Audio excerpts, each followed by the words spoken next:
With the release of Limbus Company in a few weeks, I wanted to make a few videos about some aspects of the Project Moon universe. And where to start, then with the three birds, or the abnormalities in general. The three birds are probably my favorite abnormalities in the series, and even though that's cliche to say, I don't really care. But one day, a question crossed through my mind. Where did they come from? Well, the obvious answer to this would be from the Cogito, or from Lobotomy Corporation. Yeah, well, that's sort of true, it's not really true. First, for those unaware, Cogito is the singularity of Lobotomy Corporation. We find out that originally Carmen and Co., through an unknown means, used to extract Cogito, and after Carmen's death, her nervous system started to endlessly leak Cogito, which is what Bina refers to as the well, and it's the main source of Cogito for Lobotomy Corporation. But what is Cogito? Well, the game isn't really specific on where it comes from.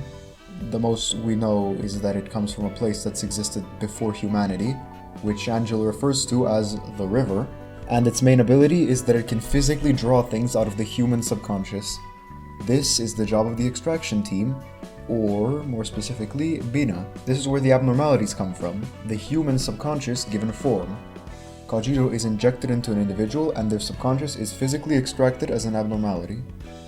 Although each individual human has their own subconscious within them, with their own unique abnormality inside it, sometimes, during the extraction of someone's subconscious, the Cogito draws from the collective human unconscious, which are all the archetypes and all the instincts of humanity, and those things that are drawn with the Cogito from the global unconscious are the ordeals from the Lobotomy Corporation, which haven't shown up in Library of Ruina, which is very disappointing because I was expecting them to. Anyways, the ordeals, which in themselves are abnormalities, resonate with all other abnormalities and they can't be contained by Lobotomy Corporation or destroyed. Let's talk a bit about naturally occurring Cogito, which Angela briefly mentions in a speech on day 42. There's an old river that has been flowing at the bottom of the world for many an age.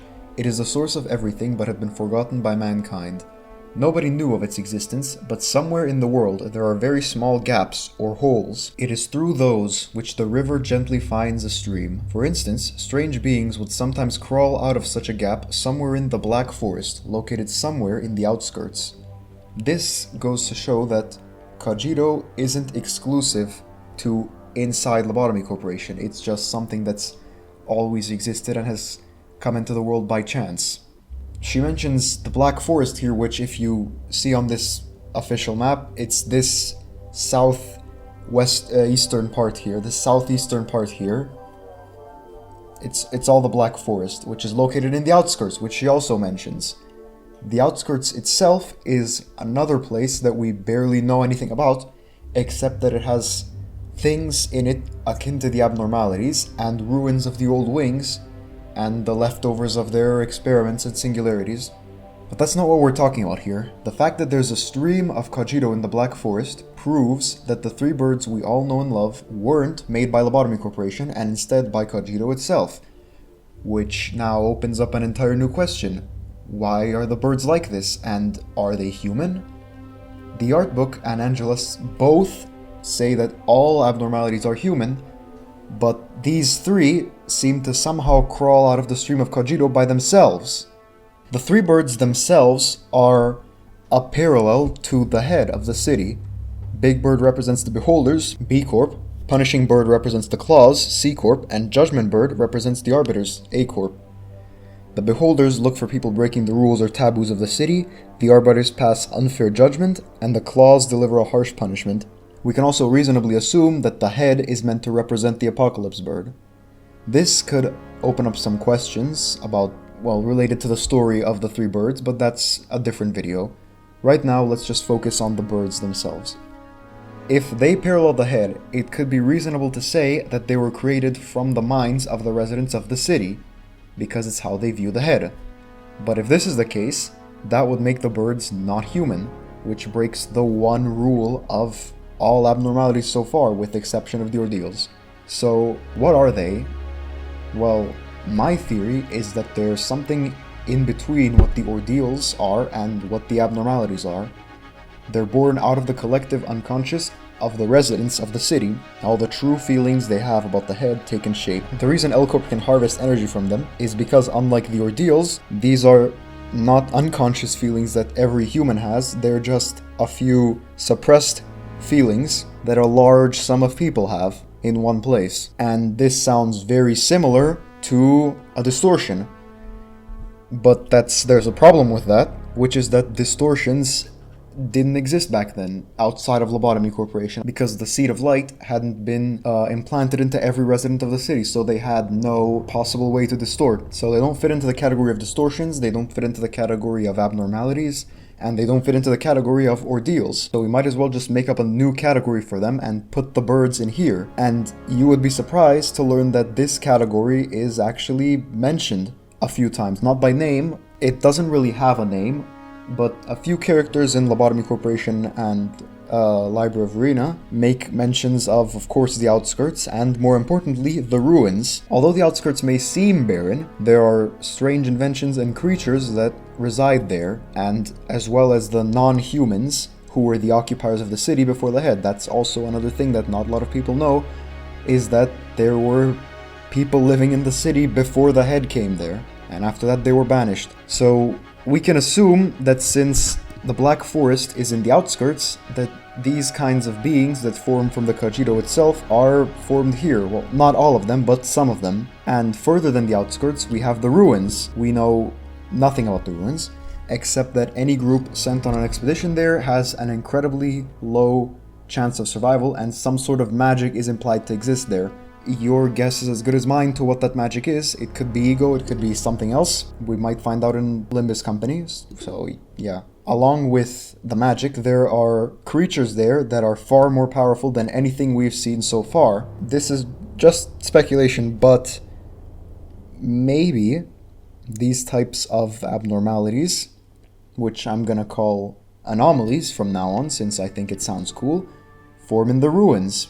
Primarily in the ruins. The fact that there were some... Also, on this map, it sort of shows that the Black Forest extends into the ruins. I'm not sure if that's still the outskirts or the ruins. There's like a barricade around it, so... I'm gonna assume that's the ruins, so the Black Forest could just extend into the ruins, and that's where the Apocalypse Bird could have been formed. And the three birds. Another good example of these things that form in the ruins could be White Knight and the Plague Doctor, because the story of White Knight says that it came to the facility itself out of its own free will. Now, it might be a bit of a stretch to say that it's a creature from the ruins, but it would make sense, because it's probably the most powerful abnormality in Lobotomy Corporation, and along with that, the creatures from the ruins are described to be incomprehensible to the human mind, and White Knight deals its own category of panic damage, which is called Reverence, and it does the most SP out of all the panic levels, so this abnormality is so incomprehensible that it, and only it, gets its own panic levels, but I don't really want to dwell on something that is probably not even true. And also, I'm not really sure if we call the Church of Gears an anomaly, since we're not really sure how they operated before the distortion was able to manifest. I kind of actually hope that we get an explanation about this in Limbus. I was really disappointed when I played through Library of Ruina and the ruins were mentioned, but nothing directly from the ruins was shown. Or not even a picture of the ruins. We don't even know what they look like at all. So I'm hoping that they show something about that in Limbus. So, in summary, there are the abnormalities that are drawn from the human subconscious with Cogito, the ordeals, which are drawn from the global unconscious during the drawing of an abnormality with Cogito, distortions that manifest on the growing and uncontrollable bottled up emotions of an individual, and these fourth ones, or again, as I like to call them, anomalies, which somehow naturally spawn from the Cogito and can represent the repressed emotions of a group of individuals, which I'm not saying that's all of them, I'm just saying that's the ones we've seen so far. Everything I said in this video might be wrong, and there might be a perfectly good explanation for why the birds are actually 3 people or 1 person. That's another thing. If they're 3 abnormalities, but then they turn into 1 abnormality together, would that make them spawn from 1 person's subconscious or from 3 different people's subconscious? Because the only time we've seen multiple abnormalities turn into 1 abnormality is in the distortion detective with the black boxes that they mentioned there. And those, again, those didn't exist because the distortion wasn't able to manifest, so nobody in the city would have had that kind of technology to take other people's distortions and turn them into one. And even then, it needed distortions of other people to make another distortion. So yeah, these are just, I don't know, it's a very, no one talks about this, and I thought it was interesting. Anyways, thanks for watching this video, and I'm actually going to be streaming Lobotomy Corporation's Kaizo Corp mod in the next few days, which, for those of you who don't know, is a mod for Lobotomy Corporation that makes it a lot more difficult. So if you'd like to see that... Okay, I'm Dan's clone who edits his videos for him. Here's a message from me. Since this was recorded a while ago, I probably won't be streaming Lobotomy Corporation. I'm just gonna go directly to Limbus Company since it releases in 3 days at this point. So yeah, don't expect a Lobotomy Corporation stream just yet. Maybe after Limbus Company. We'll see how it goes. But it'd be pretty cool if you subscribe, you know, or you can just check on the channel for the next few days. You can also just do that. Yeah, bye.